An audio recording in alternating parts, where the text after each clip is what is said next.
করে 6 মারতাম, সময় পাইনি কারখানায় যাবার, আমি কারখানায় করব। কোথায় কারখানা? মুখ্যমন্ত্রী তো ওখানে নারকল ফাটাতে গেলেন না, প্রদীপ জ্বালাতে গেলেন না। এই ধাপ্পা, এই মিথ্যাচার কতদিন চলবে বাংলার মানুষের সঙ্গে? সিঙ্গুর এবং নন্দীগ্রামের আন্দোলন সারা ভারতবর্ষে একটা ভুল বার্তা পাঠিয়ে দিয়েছিল। একটা সরকারের মুখ্যমন্ত্রী, একটা রাজ্যের শাসক দলের মন্ত্রী যদি একটা শিল্প তাড়িয়ে সেখান থেকে দাঁড়িয়ে ভিক্টরি সাইন দেখায় আর আবির খেলে, সেটা কি আর যাই হোক কোনো শিল্পায়ন সম্ভব নয়। আজকে এগুলো পশ্চিমবঙ্গের মানুষকে বুঝতে হবে, উত্তরবঙ্গের মানুষকে বুঝতে হবে। আর আমিও তো সিনিয়র সিটিজেন হয়ে গেছি। আমি তো সেই ছাত্র জীবনের ছাত্র রাজনীতি থেকে শুনছি একটাই স্লোগান, বঞ্চিত উত্তরবঙ্গ, অবহেলিত উত্তরবঙ্গ, পিছিয়ে পড়া উত্তরবঙ্গ। কে বলেনি?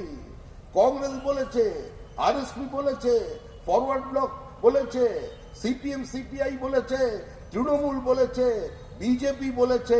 সমস্ত নেতার মুখে একটাই স্লোগান, পিছিয়ে পড়া উত্তরবঙ্গ। কিন্তু উত্তরবঙ্গের চোখের জল মোছাতে কে এগিয়ে এসেছে? এগিয়ে এসেছেন আমাদের রাজ্যের মুখ্যমন্ত্রী। আমি বিরোধী দল করি বলে কোনোদিন সত্যের অপলাপ করতে পারবো না। মুখ্যমন্ত্রী বলছেন কি, যে কেন কষ্ট করে শিলিগুড়ির মানুষ, জলপাইগুড়ির মানুষ, কুচবিহারের মানুষ, রায়গঞ্জ বালুরঘাটের মানুষ কলকাতায় যাবে? কেন তারা মন্ত্রীর সঙ্গে দেখা করতে রাইটার্সে আসবে? কেন মানুষের এত কষ্ট উত্তরবঙ্গের? ওদের এখানে আসতে হবে না, মন্ত্রীরাই তোমার দরজায় পৌঁছে যাবে। অর্থাৎ একদম মোহাম্মদ পর্বতের কাছে পৌঁছে যাবে। ভেবে দেখুন, তৈরি করলে নামগুলো খুব সুন্দর, উত্তর কন্যা, একদম নিয়ম করে সেখানে নাকি মন্ত্রী বসবে। ওখানে মন্ত্রী বসার সঙ্গে সঙ্গে কে বসবে? তার সঙ্গে আমলারাও বসবে। উত্তরবঙ্গের বাজেটে কত টাকা ধার্য করেছেন? কেউ কোনোদিন আওয়াজ তুলেছেন? কেউ কোনোদিন বিদ্রোহ করেছেন? আপনি একজন তৃণমূল কংগ্রেস বিধায়কের নাম বলুন, একজন উত্তরবঙ্গের তৃণমূল কংগ্রেসের সাংসদের নাম বলুন, একজন তৃণমূল কংগ্রেসের মন্ত্রীর নাম বলুন, কাউন্সিলরের নাম বলুন, যিনি কোনোদিন মুখ্যমন্ত্রীর সামনে দাঁড়িয়ে, বিধানসভায় দাঁড়িয়ে বলেছেন যে উত্তরবঙ্গের জন্য যে টাকা তোমরা বরাদ্দ করছো, এই টাকায় জল গরম পর্যন্ত সম্ভব নয়। আজ পর্যন্ত উত্তরবঙ্গে যত টাকা বরাদ্দ করা হয়েছে উত্তরবঙ্গ উন্নয়নের নামে, সর্বাধিক খরচা হয়েছে একবারই 41% টাকা, তার বেশি খরচা করতে পারেনি। গড়ে খরচা হয়ে 21% থেকে 24% টাকা। অর্থাৎ উত্তরবঙ্গে আমি 100 টাকা পাঠাবো, উত্তরবঙ্গে খরচা হবে 21 টাকা, 22 টাকা, 23 টাকা। বাদ বাকি টাকা আমি অন্য জায়গায় সরিয়ে নিয়ে চলে যাব, অন্য ফান্ডে নিয়ে চলে যাব। আমার যেখানে খুশি আমি ব্রিজ বানিয়ে দেব।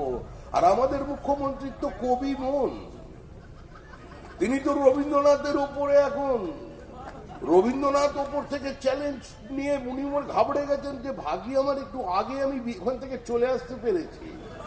আমি যদি এই যুগে জন্মাতাম কি হতো? রবীন্দ্রনাথের গীতাঞ্জলি আমাদের মুখ্যমন্ত্রীর কথাঞ্জলি, রবীন্দ্রনাথের গীত বিতান, মুখ্যমন্ত্রীর কবিতা বিতান। রবীন্দ্রনাথও ছবি আঁকতেন, আমাদের মুখ্যমন্ত্রীও ছবি আঁকেন। রবীন্দ্রনাথও সুরকার, মুখ্যমন্ত্রীও সুরকার। রবীন্দ্রনাথ শান্তিনিকেতন বানিয়েছেন, বিশ্বভারতী বানিয়েছেন, মুখ্যমন্ত্রী বিশ্ব বাংলা বানিয়ে দিয়েছেন। কিন্তু আমাদের মুখ্যমন্ত্রী তো আবার মানে যে কোনো সময় খালি মেসির সঙ্গে নেমে পড়েনি সেদিন মাঠে, এটাই আমাদের বাস্তবতা। কেন কষ্ট করে এরা মেসিকে নিয়ে এসেছে? আরে মেসির থেকে ভালো ড্রিবল করতে পারেন তো আমাদের মুখ্যমন্ত্রী। কখন কোন দিকে উনি ঢুকে যাবেন কেউ জানেন না। উনি একবার কংগ্রেসের হাত ধরলেন, একবার কংগ্রেসের হাত ছাড়লেন। আপনারা ভেবে দেখুন, যিনি রাহুল গান্ধীর দিকে তাকিয়ে বলেছিলেন এরা ভোটের কোকিল, হঠাৎ প্রণব মুখার্জি